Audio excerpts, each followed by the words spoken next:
Okay, so this is the internal and external rotation measurements of the hip.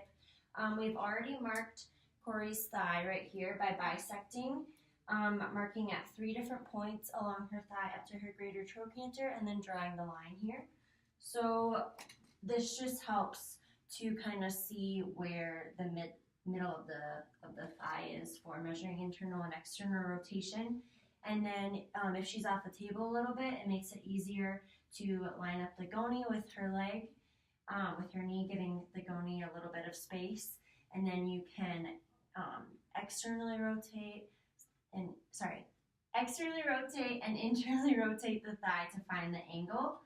And you can do that just like this. So she would have 35 degrees of internal and about 42 degrees of external rotation.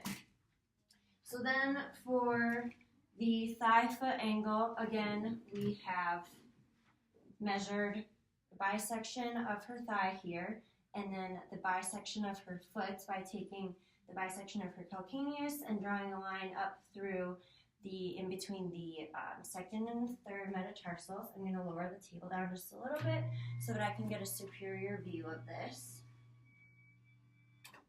And what I would do is make sure that her foot is in neutral here and line up the angle of the line bisecting the thigh and also the foot and take the measurements of that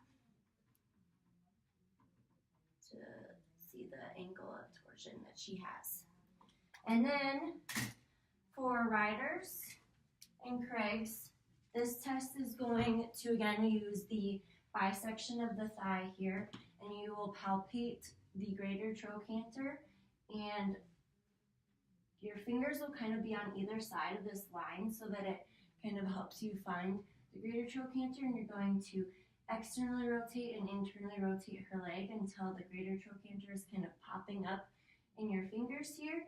And then once it's right in between, you're going to measure the angle using the shaft of the tibia. And you can use an inclinometer for this. It makes it a little bit easier. Okay, so we're going to be doing the transmalleolar axis next. So what I'm going to do is I'm going to find the medial area of each malleoli on the lateral and medial side. I will take this measurement here. It's going to be kind of an oblique angle, so where that point is, and then on both malleoli find the angle like that.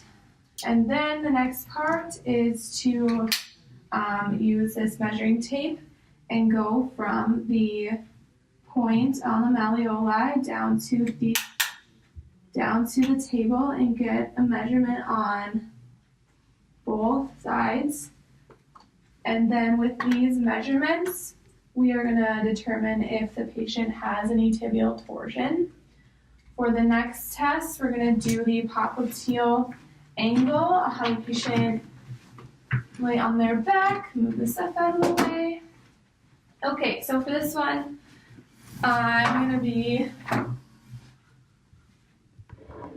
okay, so what I'm going to do is I'm going to bring their leg into hip flexion at 90 degrees. I'm just going to determine if this is at 90 here, and then I'll passively bring their leg up and then find that angle, and I have 100 degrees, and that's just determining the length of the hamstring.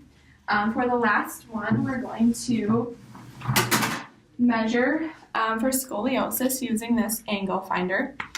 So I'll have the patient put their hands together and then bend over. Perfect. And then I'm just going to take and put this angle finder on top of them. We're going to do both lumbar, and we'll do thoracic. If we have anything greater than 5 degrees, that indicates that they have scoliosis.